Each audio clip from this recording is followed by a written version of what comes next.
Chapter 3, Part 1. 15 years earlier. This should be an enjoyable experience and a great opportunity to learn.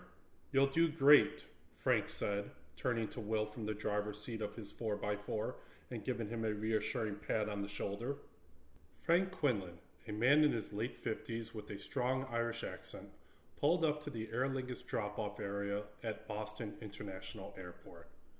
Will hopped out of the vehicle and retrieved his bags from the trunk. After placing his bags on the curb, Will briefly hopped back into the passenger seat for a quick farewell conversation before embarking on his journey.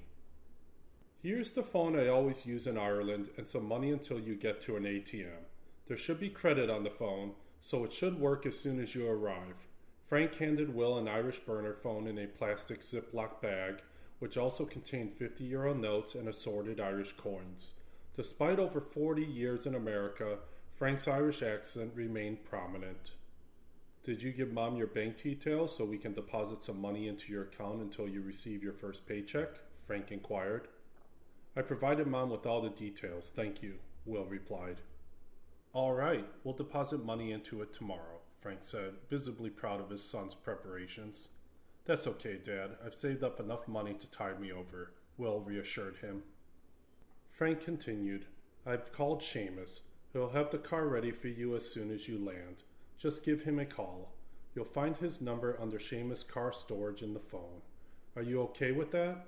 Frank asked, sensing a hint of hesitation in Will.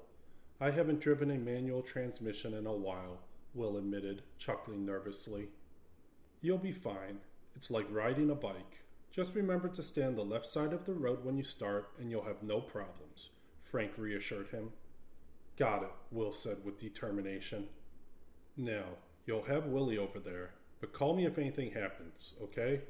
I plan to call Willie tomorrow morning about you attending Thursday's board meeting. I've already sent a fax to Hal Keaveney, the chairman, so you're all set.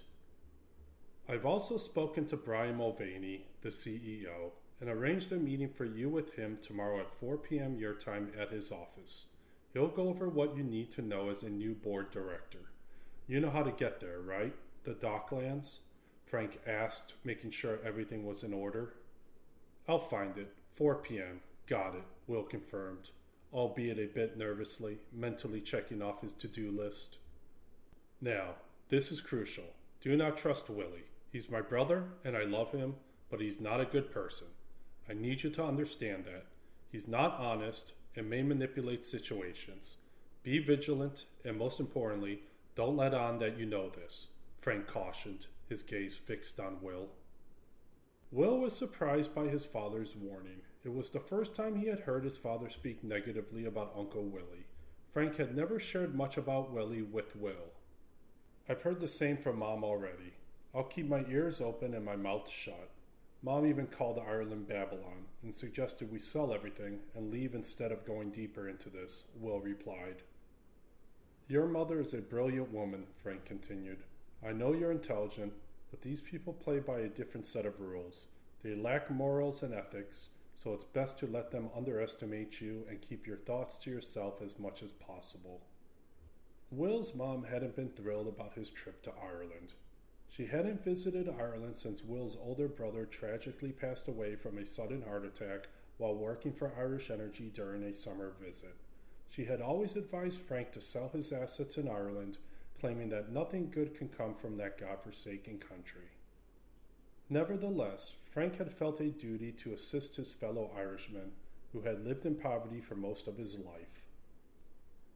Frank continued, Give me a call or I'll call you. We'll chat every few days. Seamus is prepared for your call when you land. Let me see that phone again, Frank requested, taking the phone from Will and scrolling through the numbers until he found the correct one. There it is, Frank confirmed. So, you're coming over in November? Will asked his dad. Everything's booked. Just 2 more months until I see you again. You'll be okay, Frank reassured him without a hint of worry. No problem. Thanks, Dad. I'll call you when I get to Willie's. I should get going. The security guard is approaching the car, Will said, noting the guard's slow approach. He leaned in to give his dad a quick hug before quickly making his way out of Frank's car. They waved to each other through the car window, and Frank drove away.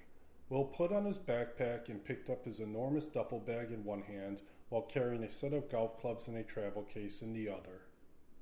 He shuffled toward the automatic doors leading to the departure desk, ready for his flight to a whole new world, one that would ultimately change his perspective on Ireland and the world itself.